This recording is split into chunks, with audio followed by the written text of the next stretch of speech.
kemiringan. Sekarang kita masuk ke tahapan selanjutnya. Jadi kita akan mendefinisikan arah aliran dari data field ini ya. Ini saya sebelumnya matikan dulu ya. Nah, jadi saya akan mendefinisikan arah aliran. Kalian cari flow direction di sini.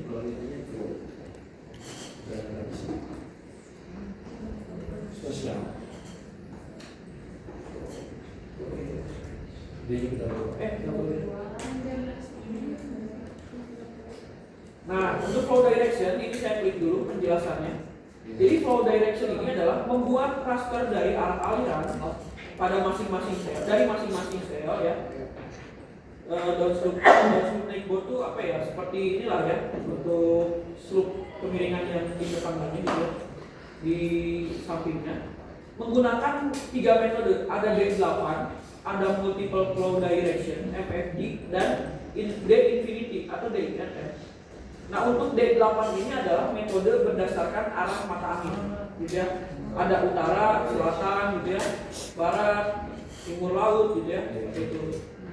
Nah, jadi kita akan menentukan flow direction ini berdasarkan arah mata angin atau D8. Nah, ilustrasinya seperti ini. Kalau file raster ini di zoom, saya pernah membongkar raster ini. Kalau dibuka di teks gitu ya, di convert jadi file teks, itu isinya tuh angka-angka seperti ini yang bisa kalian lihat di sini. Jadi tiap titik atau pixelnya itu isinya angka elevasi ini ya. Saya pernah nge-coding atau script buat raster dari teks lah, dari angka-angka gitu. Nah, kalau dibuka, kalau dibongkar, di convert jadi teks, ini isinya angka-angka seperti ini. Tapi kalau secara tampilan kan bagus ya kayak gini. Itu sebenarnya angka isinya. Nah, sekarang kita akan buat arah aliran atau flow direction berdasarkan arah mata angin. Jadi di sini ada angka berapa? 1, 2, 4, 8, ya 128 ini menunjukkan arah mata angin. Kemudian, oke, kita buat flow direction di sini. Inputnya adalah surface dari video. Gimana kan luhur? Untuk outputnya saya akan beri nama fdr.div ya. Ini sama raster juga ya, jadi .div. Selanjutnya untuk flow direction type-nya di sini kita menggunakan metode D8 ya, arah mata angin. Lalu kita klik.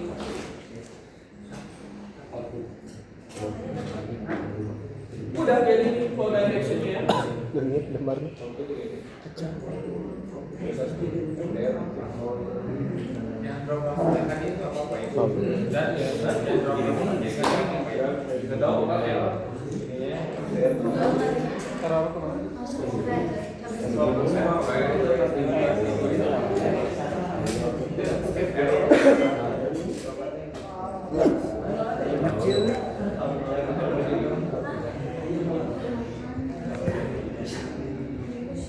Sekarang kalian lihat sini.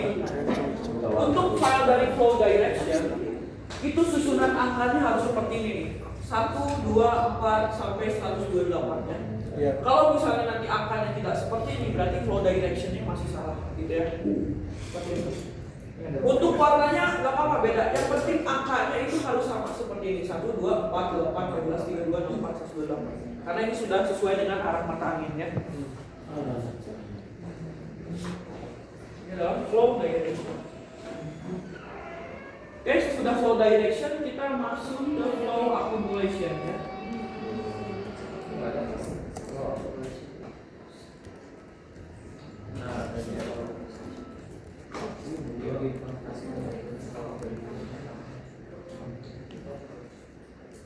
Untuk flow accumulation, ini kita lihat penjelasannya.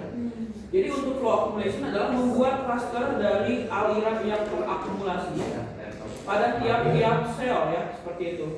Jadi dari flow dir, inputnya flow dir, ya, jadi flow accumulation, ya aliran yang terakumulasi.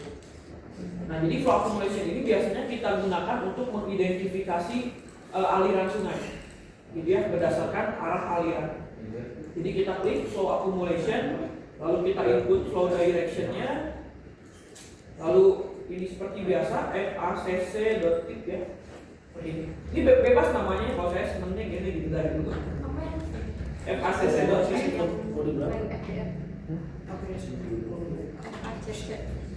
Untuk output datanya ini oke, kita default saja. Kosongin file dulu. Ya, kosongin. Biasanya ini agak lama ya prosesnya. Jadi tergantung dari resolusi RAM dan juga luasan yang kita Udah. Kalau yang cepat berarti komputer prosesornya bagus ya. Gitu, Mas.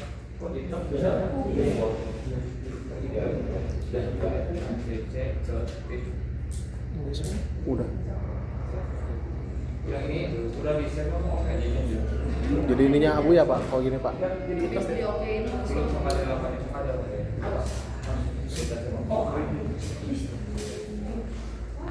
Udah. Laptop saya mah kentang jadi lama tuh ya. Karena saya senangnya di komputer gitu ya, nggak senang di laptop. Ya, Pak, emang hasilnya akan seperti ini ya Pak? hitam semua. Hitam semua. Oh, hitam. Hitam semua saya kasih. Nah itu prosesornya bagus warna biru makanya. Gak ada, tinggal.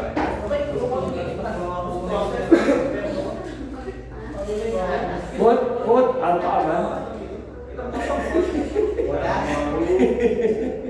Tapi ini ada begitu dikitnya Pak. Oh, udah. Tapi kok dikit ya? Ada yang dikit? Coba diulang lagi sama error harusnya semuanya full. Nah, saya udah berhasil nih ya. Coba diulang lagi yang tadi hanya sebagian dikit flow accumulation. Atau flow dirinya masih salah nggak ya? Nah, seperti ini nih yang benar nih, hitam semua nih. Kita dapat begitu.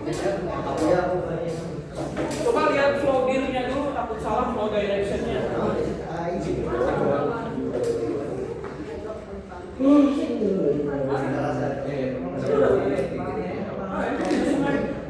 Pak nggak ada yang hitamnya Pak? Mau Pak? Nggak ada yang hitamnya? Gak ada hitamnya. Nggak ada hitamnya, gini langsung. Oh, coba di zoom. Oh, flow dirnya dimatiin dulu tuh. Coba flow dirnya dimatiin. Udah. Oh iya. Di zoom out dulu, digeser-geser. Nah, udah. Nge-lag kan? Kok nge-lag ya? Kok nge-lag ya? Nah kalau kamu nge-lag aku apa? Meledak kah? Ih, semuanya.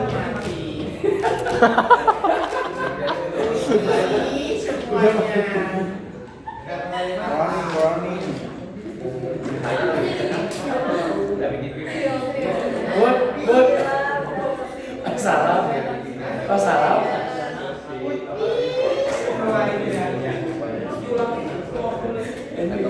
Salam.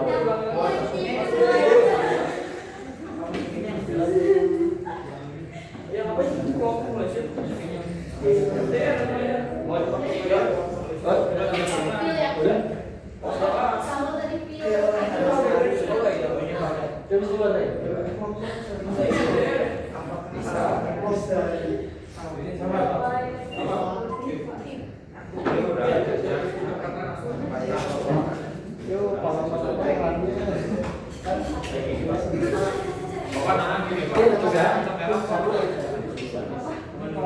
Bisa kok.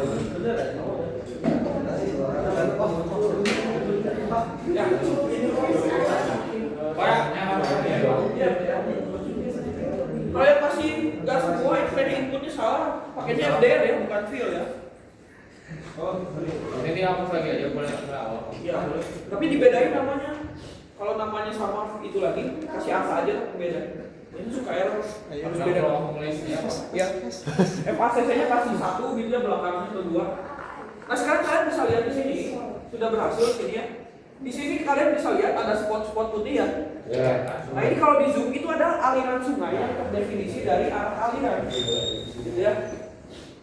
Nah, kalau di zoom kan seperti ini nih kan. Nah, ini kan ya terbentuk sungai. Hanya sebagai Nah, bisa kita lihat di sini di value-nya yang warna hitam dia 0. Kenapa 0? Karena ini bukan sungai, jadi lahan, gitu ya. Gak punya ada cekungan seperti itu. Tidak ada air yang terakumulasi, ya.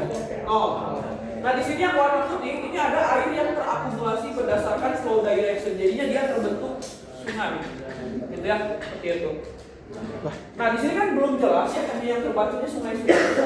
Bagaimana cara untuk mendetailkan agar sungai yang kecil itu terbaca, gitu ya. Nah, caranya adalah kalian klik kanan flow accumulation-nya, lalu klik properties. Sudah? Sudah.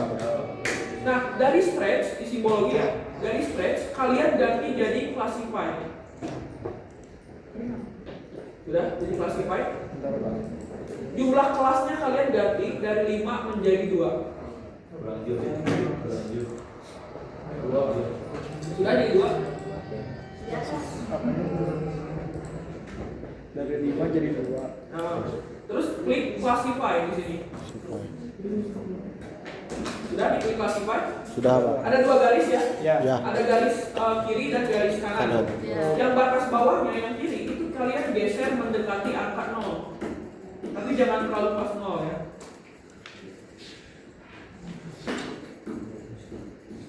Ini saya kurang lebih angkanya di 7.704. Kalau di 2000 nggak apa-apa, Pak? Ya nggak apa-apa lah, beda-beda. Yang penting mendekati angka 0 ya.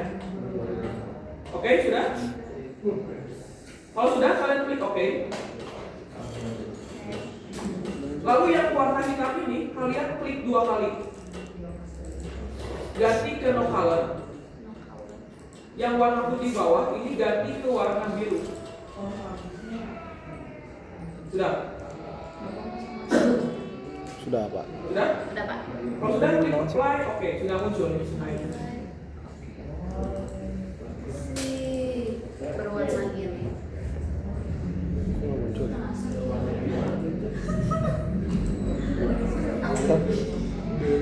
Bebas. Muncul sungainya. Muncul, Pak.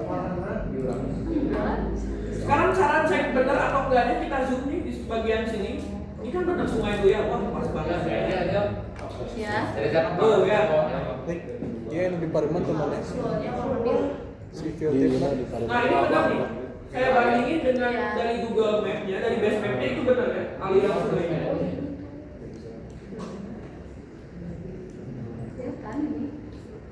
Kalau di Zoom malah nge-lag. Kasusnya 2. Ada yang bisa tampon. Efek ke kanan. Oke. Oke.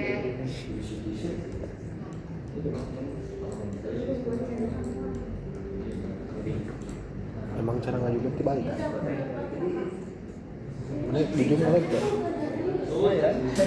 Mana bisa sih dikit gitu betul. Perlu sambil diklik.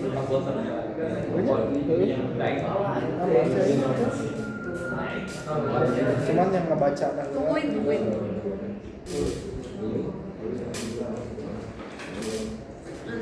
Oke, kalau sudah, sekarang kalian coba zoom bagian sebelah sini yang ada ini ya. Coba dicek.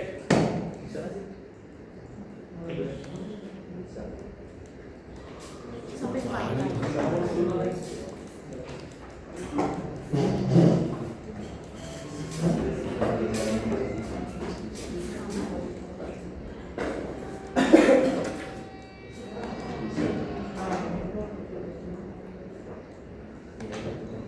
Bayangkan nanti ujian kayak gimana ya? Ada play mode, drop mode, ArcGIS, EKMS, HECRAS ya.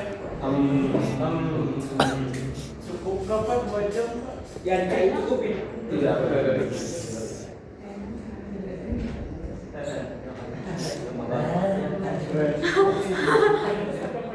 Laptop tentang ini. Sudah di zoom bagian ini. Udah, Pak. Nah ini adalah namanya Sungai Sitakura atau Sungai Silahar ya. Nah sekarang saya ingin merencanakan pembangunan air. Saya ingin merencanakan bendung. Ya, kalian bisa ya kalau untuk analisis perencanaan bendungan gitu ya. Itu kan kita harus mengetahui yang namanya debit banjir ya.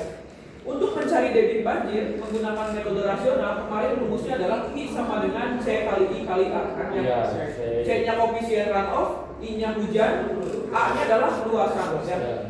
Untuk mencari nilai luasan ya dari daerah tangkapan air, sekarang kita harus mendeliniasikan daerah aliran sungai gitu ya. Seperti ini. Misalnya saya mau membangun bendungnya daerah mana ya? Yang ada bangunan. Nah ini nih, ada kelihatan lah bangunan air ya. Daerah sini nih. ini nggak tahu jembatan ya atau bendung. Ya kita asumsikan aja lah kita mau pasang bendung di sini ya. Jadi untuk mendesain dimensi ya, dimensi bangunan bendung, tinggi bendung itu kita perlu mengetahui yang namanya debit banjir rencana. Nah sekarang kalian bisa ke drawing. Di drawing ini ada rectangle ya. Rectangle-nya kalian ganti ke marker.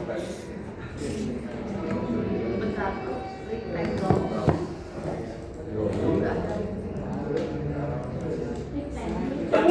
Yang kotaknya ganti ke marker.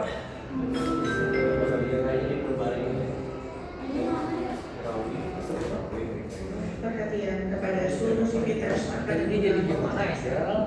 sesaat lagi akan Kalau gua pernah bilangin tadi. dan sivitas akan melakukan teknik yang beragam dipersilakan mempersiapkan diri. Jadi Mari kita pikirkan untuk mengenaikan pengalaman tersebut. Ini jadi hilang dia lah. Kalau sudah kalian klik markernya di sini. Nah, sekarang tempatkan titik outlet daerah aliran sungainya itu di posisi rencana bendung ya. Nah, tempatkan di posisi rencana bendung dan harus masuk ke garis flow accumulation ini. Ya. Dan saya contoh tempatkan di sini. Nah, kan ini kan di dalam dari kotak warna biru dan di posisi bendungnya di sini. Sudah markernya? Belakang.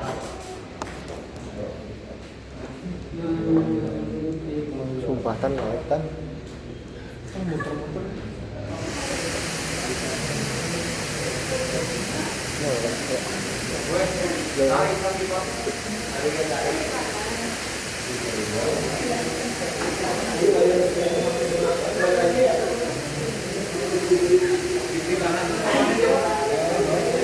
Pak ngelek. Ngelek Pak. Gak bisa dijual Pak. Itu yang bikin ngelek itu salah satunya basementnya. Jadi harus hati-hati. Jadi jangan tidurnya terlalu dalam gitu ya. Pelan-pelan sekali gerak gitu. Kayak gini. Terus sekali gitu ya. Itu sekali. Gak bisa dijual. Gak bisa dijual ini Pak. Kalau nggak bisa dijum, ini klik kanan aja di FACC ya. Atau oh ya FACC-nya klik kanan di budaya lagi gitu. Nanti dijum lagi gitu. Gak bisa Pak, gak balik Pak. Apa ya? Karena laptopnya ya.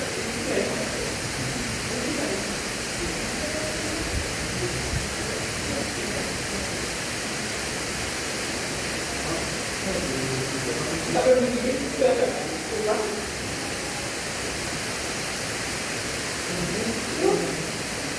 terus kalau kalian mau lebih ringan, saran dari saya, basement itu kita bisa download kita satelit ya. Jadi jangan pakai word imagery-nya dari Arbis. Download kita satelit, dimasukin di data ke sini itu lebih ringan ya. Untuk basement itu kalau mau coba silakan. Udah bisa belum ini markernya? Udah Pak. Pak dia tuh udah dipencet ya markernya, cuman nggak muncul. Hah? Cuman nggak muncul warnanya, urutannya. Tapi kalau diklik tuh ada Pak. Masih Lik. Kanan coba. Itu di itu feel. Pak di kanan mata itu. Anggar. Mun urang di ujung bisa. Ngelek di feel object non Ini koleksi. di zoom to layer baik deh. Apa nggak bisa balik lagi Pak? Udah di zoom to layer. Tetep gini Pak. Apa di zoom? Gerak Pak. Ngelek gini mah.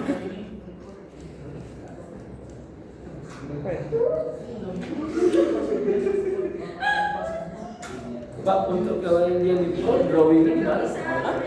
Nggak ada di Pro. Bingung Pak. Ada. Beda. Drawing itu gimana?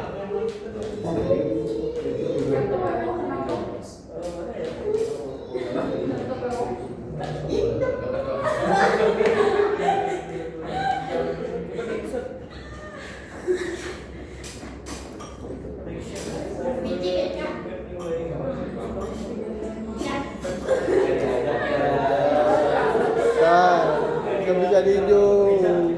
Acan tak tadi sih. Itu iya hiji kan ya kan iya. Gak bisa di zoom. Anjay. Berapa ini bisa nih? Bisik. Tiba-tiba ya titik di tengah anjay. Marker bener. Cara ngapus kan mah. Di dia nak. Highlight. Jadi pas kemarin KTR pisan. Habis itu dikemanain nih? Bentar. Habis marker. Jemput sebelah. Iya harga. Coba aja klik searching point draw point. Kita di daerah mana kita? Iya.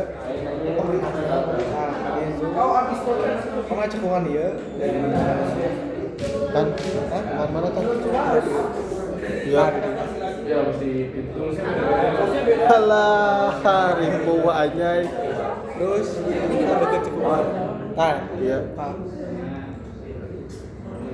Oke, kalau sudah, nah Kok kita nggak ada? sudah dapatkan titik bendungnya. Sekarang kita convert Sampai ke baca. drawingnya. Di drawing di sini ada convert graphic to pictures. Kalian klik. Kalau sudah, di sini Ada kan bisa Pak, putih. convertnya itu point Putih. graphic. Lalu selected graphic only, yang bukan selected, yang kita pilih di titiknya. Untuk koordinatnya kita samakan the data frame. Lalu kita pilih outputnya di sini ya. Outputnya saya akan beri nama titik bendung ya, titik bendung.shp. Titik kan di dia tak? Mana? Titiknya di mana? Terus jangan lupa save as file-nya ini Emang ada ganti jembatan ini? dari file and personal Nggak ke ada. database atau save file.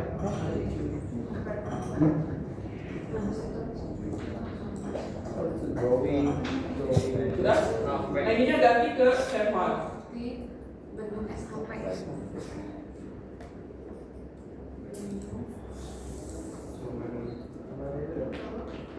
Ini vektor ya, jadi .shp. Terus save as type-nya save file. Titik bendung. Bendung. Sudah? Kalau sudah diklik save, lalu di checklist automatically delete graphic after conversion. Klik OK. Lalu di sini klik yes.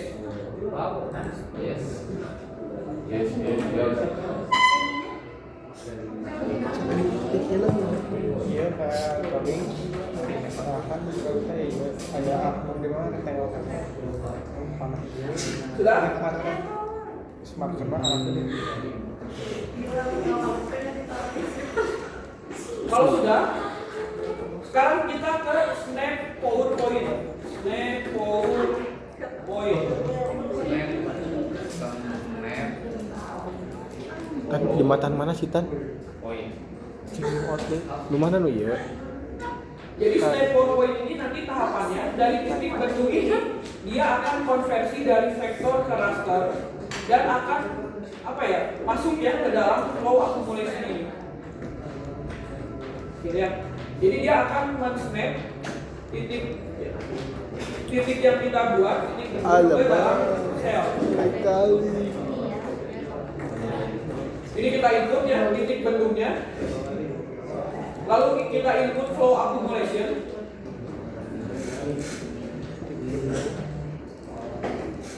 Ya, titik bendungnya. Lalu di sini FID aja tidak usah diubah. PowerPoint Pembuatan malahan Tan. dan kita input flow accumulation.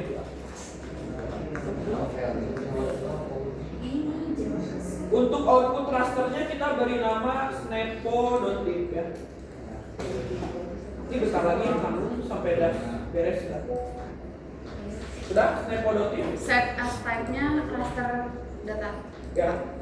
Yang mana itu? Yang output raster. Ya, raster data. Tuh ya, warna biru-biru. Sudah? Kalau sudah diklik OK.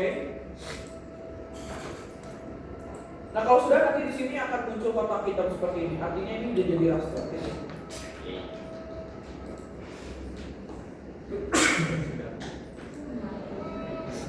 Kalau sudah tahapan terakhir kita buat waterset ya. PowerPoint ini diklik kan ini ya.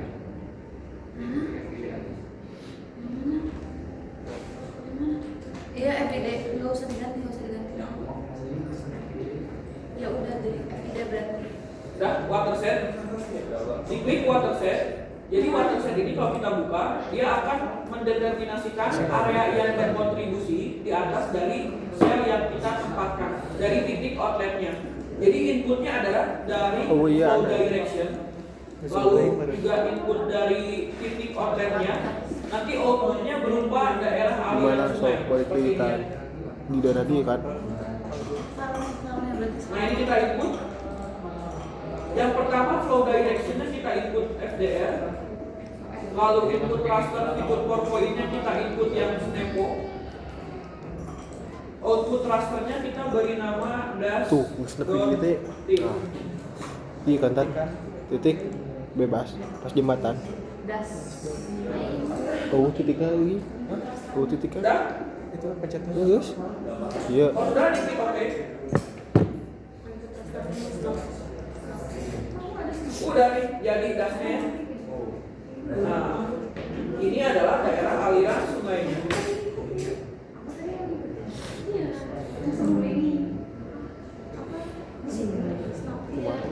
Snapo apa namanya? Kalau sudah, untuk menghitung luas dasnya kita perlu konversi dari raster ke poligon, dari raster ke vektor ya.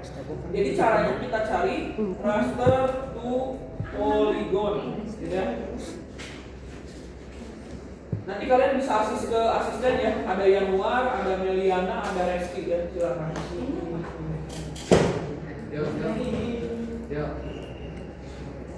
Sudah kita udah menanya ini.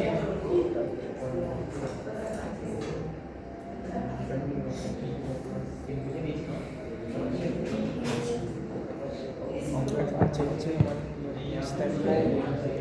Gimana tadi teh kemana? Sebenarnya masih ini. Iya. Oh.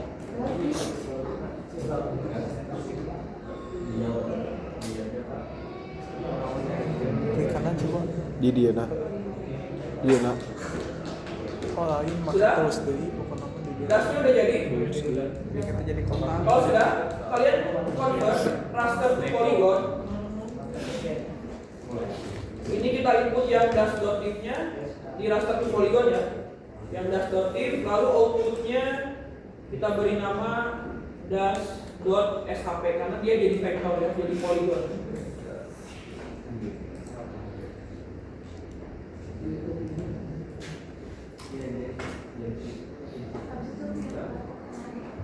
Kalau sudah, kita klik OK. Udah jadi poligonnya. Terus ini gimana? Udah poin.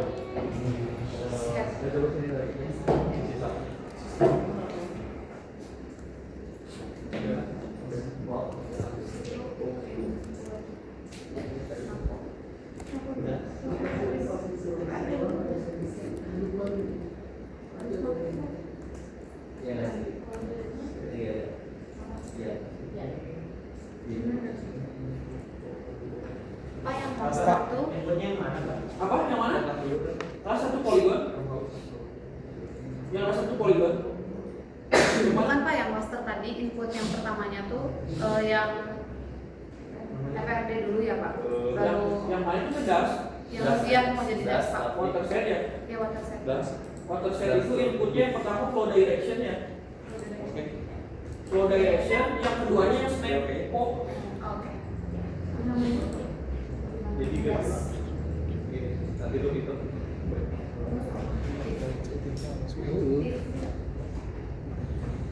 Sudah jadi raster to polygonnya.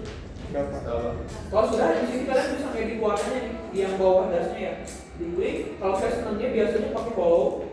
Jadi dia berbentuk outline dulu, lalu kita bisa tambah ketebalannya, kita rubah warnanya, warna hijau misalnya. Jadi seperti ini. Terus Enggak ada.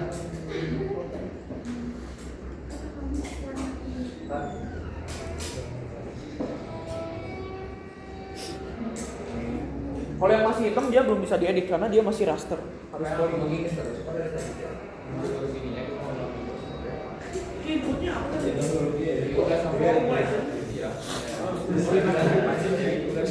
Oh,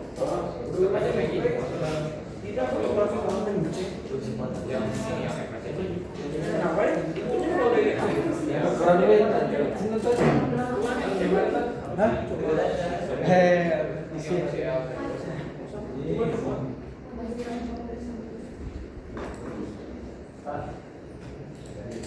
Ya. Raster polygon dia rasternya pakai yang das.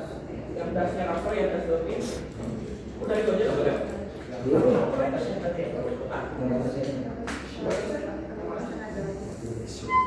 Oh yang raster ya? Bukan kayak gitu sih. Yang das.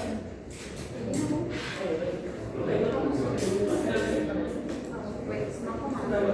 Sampah itu begini. Kayak gini Pak.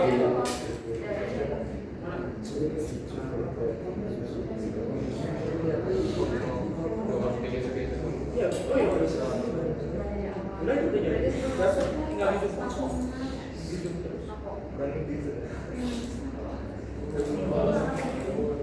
Bapak snap PowerPoint kan? Ya. Snap Snap PowerPoint. ini apa? Dari dulu ya Pak. Lihat aja dalam flow direction atau Input raster.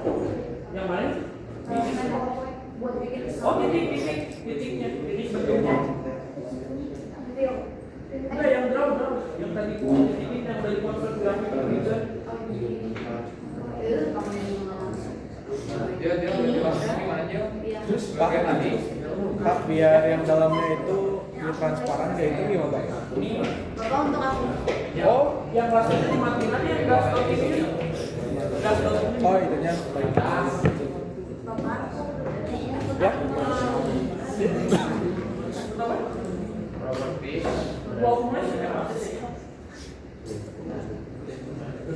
Tinggal diganti yang poligonnya pakai hollow. Ya.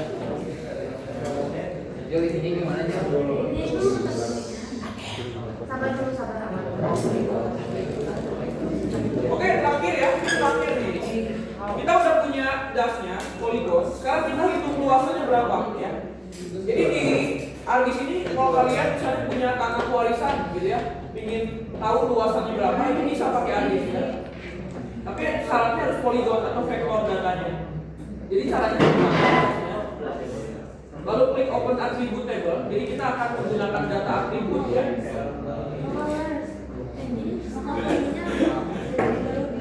Sudah ke data atribut? Berapa? Nah di sini ada add field ya, di table option. Ada add field. Ada add field? Ada Pak. Diklik, lalu isi dengan luas das. Ini nggak boleh dikasih spasi ya.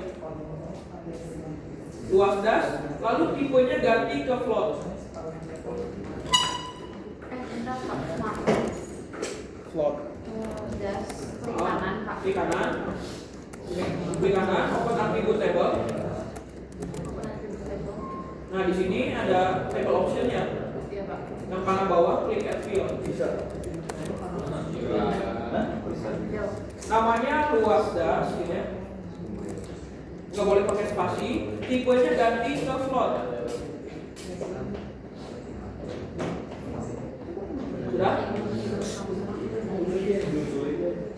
Kalau sudah kalian klik OK di sini, otomatis nanti di sini akan bertambah satu kolom luas das. Ya.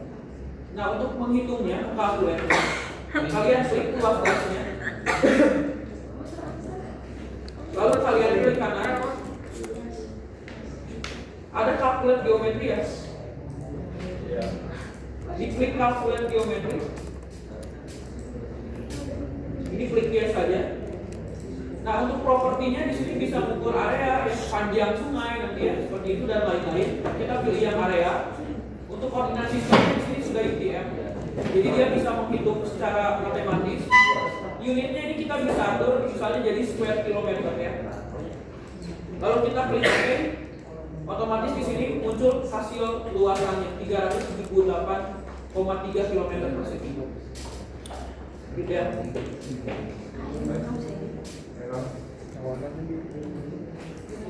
Jadi luas landas ini adalah 378,3 km/s. Hah? Bukan. Udah berarti 7 luasan. Oke, siap. Nah, silakan kalian asistensi ya ke asisten. Kalau ada yang bingung, ada yang ingin bertanya, silakan. Minggu depan kita lanjut lagi petanya. Ini belum selesai argisnya. Minggu depan kita masuk ke layouting peta. Pak, kalau dia siap jadinya folder Pak. Nah, kalau kalian mau save file argisnya, di sini kalian klik save ya. Tetapi sebenarnya ini data ini sudah tersave di foldernya. Jadi kalau misalnya mau buka di argis yang baru, tinggal di add data aja. Tifnya, SHP-nya, jadi tidak masalah. Tapi kalau mau save argisnya, kalian tinggal ke file save. Berarti kalau kita tidak buka argis sama data Semuanya sama aja. aman-aman ini dari data.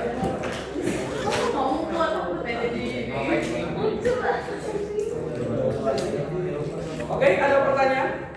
Pak, ini nge-save di mana? Apanya? Untuk nge-save. Nge-save-nya bisa diklik file dan save.